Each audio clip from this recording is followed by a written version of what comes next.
একসময় মেঘনাকে বলা হতো চাঁদপুরের দুঃখ। এই মেঘনার করাল গ্রাসে বিলীন হয়েছে গ্রামের পর গ্রাম। ভিটেমাটি হারিয়ে বাস্তুহারা হয়েছেন হাজারো মানুষ। স্বাধীনতা পরবর্তী বিভিন্ন সময়ে নদী ভাঙন রোধে তৈরি করা হয়েছে শহর রক্ষাবাঁধ। তবে ভাঙনের মুখে তারও গেছে নীরব দর্শক হয়ে। এই পর্যন্ত আমাকে 7খান জায়গা বাড়ি ভাঙছে। অনে আসি এই বাম রাস্তার বাম সাইডে আসি। কত পরিবার ভাঙছে গণলে আমি হিসাব করে পাইবেন না। বহু পরিবার অনেক জায়গায় চলে গেছে, অনেকে ভাড়া থাকে, অনেকে আত্মীয় বাড়ি চলে গেছে।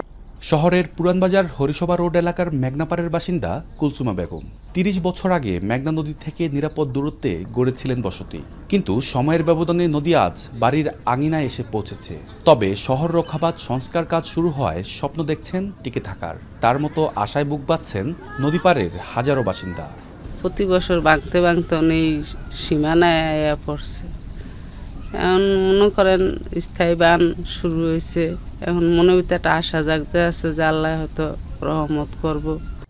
ভাঙন রোধে ১৯৭২ সাল থেকে ২০০৮ সাল পর্যন্ত ১৫০ কোটি টাকা ব্যয়ে চাঁদপুরের নতুন বাজার এলাকায় ১৭৩০ মিটার শহর রক্ষাবাঁধ নির্মাণ করা হয়। পরবর্তীতে ২০০৯-১০ সালে আরও ২৫ কোটি টাকা ব্যয়ে পুরানবাজার এলাকার ১৬৩০ মিটার বাঁধ নির্মাণ করা হয়। এরপর থেকেই বদলাতে থাকে ভাঙনের চিত্র।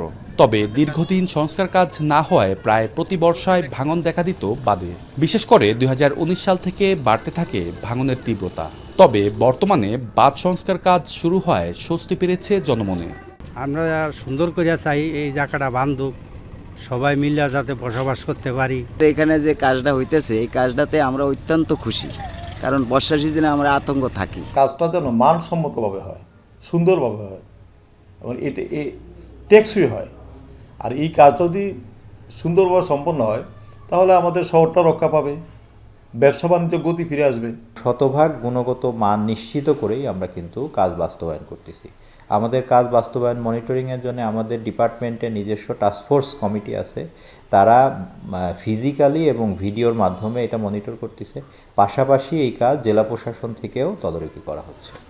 চাঁদপুর শহর সংরক্ষণ পুনর্বাসন প্রকল্পে ১৯টি প্যাকেজে কাজ করছে একাধিক ঠিকাদারি প্রতিষ্ঠান। চলতি বছর মে মাসে শুরু হওয়া এই প্রকল্পের মেয়াদ শেষ হবে ২০২৭ সালের জুন মাসে। তালহা জুবায়ের, এখন চাঁদপুর।